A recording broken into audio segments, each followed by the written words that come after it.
Now let's compare humans to computers. Like everything is what I am is pretty much part of my biocomputer.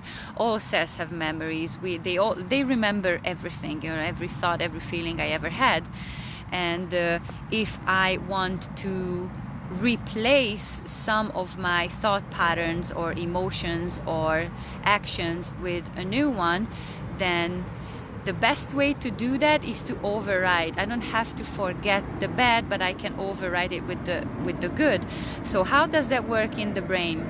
So if you imagine like a highway with 9 lanes, because it's been my autopilot response forever, then in order to override it, then I have to walk down a completely new path, which can be explained as like a forest that you've never been to. So it's full of bush and it's impossible to get through. But then you start walking down the forest and you do it a few times, then eventually you start to recognize a path, a little trail, and it's not incredibly visible, but you've been there, you notice it, it becomes familiar, and then you keep practicing and practicing. So you walk down that path again and again, and it's repetition. That's how we learn everything, right? But if I want to think and feel differently, it's the same process. I need to keep repeating it, because those neurons in the brain that fire together wire together.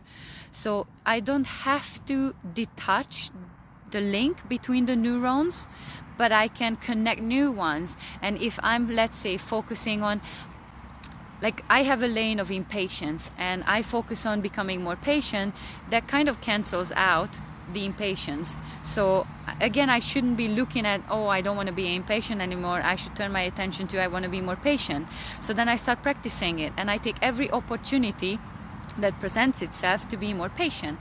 So little by little, all those neurons are going to wire together, and I'm going to start building a new lane, and then eventually it becomes a highway, and then it becomes super wide, and this will be my new natural, like, second nature autopilot response, but I've built that consciously. So what happens to the previous one? What happens to any highway that we abandon for many years?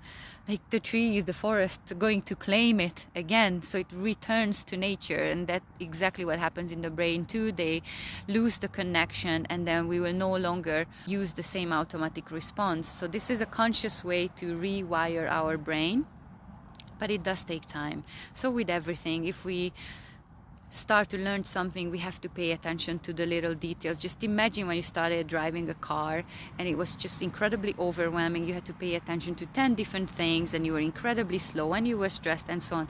But now when you drive a car, you don't even notice it. You sit in the car, and then like an hour later you realize that, oh my God, I'm already here. Where's the time? Like, because you spent so much time in your head, you weren't actually present. You weren't focused on the drive itself, because you've done it so many times, it was second nature. So that's exactly what happens to the emotional reaction too.